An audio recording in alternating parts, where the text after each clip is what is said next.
fermented dairy drinks from, again, grass-fed cows. There's a huge difference between when a cow is fed grass and grains. A grain-fed cow actually grows much larger and produces a lot more dairy. In fact, they produce about 20 to 30,000 pounds of dairy in a year, a grain-fed cow. A grass-fed cow produces about 3 to 5,000 pounds. There's a huge difference in yield.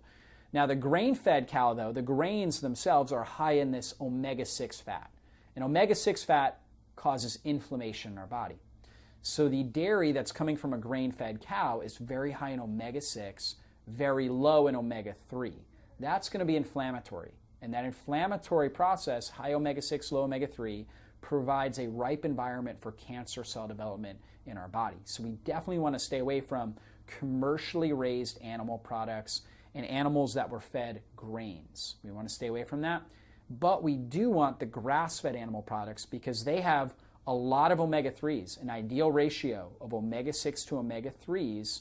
Also, grass-fed dairy has a molecule called CLA, conjugated linoleic acid, which many researchers are finding is a potent anti-carcinogen.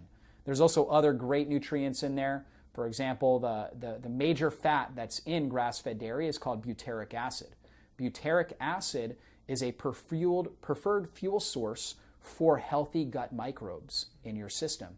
And it helps your intestinal cells to develop and actually to strengthen. So that way, we don't develop problems like leaky gut syndrome and ulcerations in our gut and things like that, which is extremely important for helping our immune system.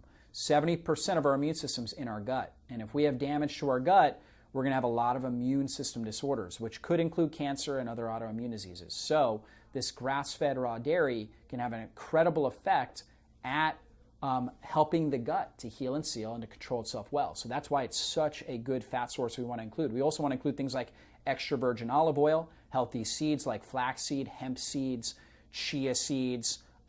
We talked about coconut products. That should be an absolute staple. Coconut is a superfood, very anti-inflammatory and just powerful for our body. So these are the kind of good fats we want to focus on. We want to stay away from, again, Atkins never differentiated between grass-fed and grain-fed. So it was a lot of commercial animal products using lard and bacon and things like that. And the other aspect of it is that bacon, I am really not a big fan of, just from the perspective that it is cooked at very high temperatures. And it may be nitrate-free, which is certainly a better one to go with. But when you cook